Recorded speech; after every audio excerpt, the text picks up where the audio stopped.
this so-called specter of biblical anti-environmentalism is absolutely, positively a myth.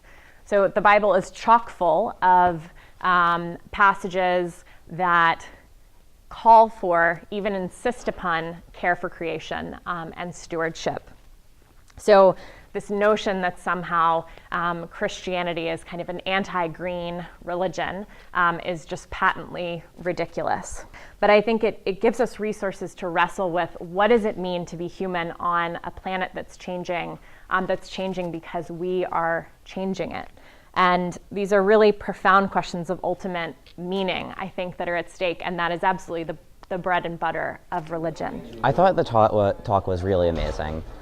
It was a topic I was very interested in. I actually went to LEAF is an environmental group in East Tennessee that's also very religiously based. Even though I'm agnostic, I went to their prayers service earlier last year for the Scenic Vistas bill. They held it in downtown Nashville, and that's when I first got the idea of how the evangelicals were actually really getting involved in the environmental movement. And I know that a lot of people thought that religion was a huge block, a huge firewall that couldn't be passed in terms of communicating to people about climate change.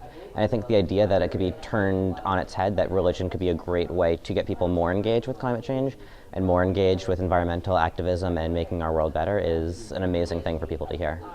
You have this issue that's threatening what has been, over the past 3 decades, a pretty hard and fast alliance between evangelical Christians, particularly leaders on the evangelical right, and the Republican Party, right? So think about the Republican Revolution in Congress in the mid-90s, think about 2 terms in the White House for George Bush. This has been a pretty powerful relationship, and yet here comes this group of more moderate evangelical leaders who are embracing an issue that is kind of traditionally democratic.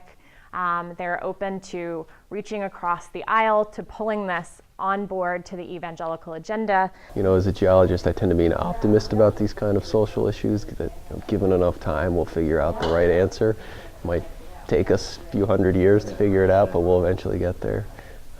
So it's kind of encouraging to see things that are actually moving us forward on these issues instead of debating the same thing for years and years and not really going anywhere with it.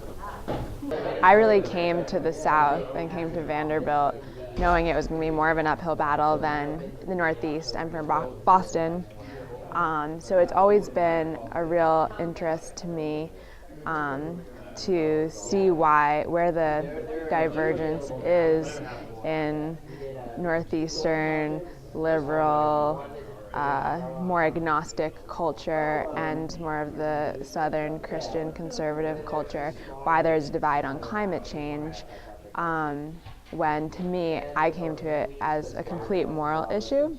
And so I thought that it would be great for students to see climate change through the lens of Christianity, which is what she was writing about.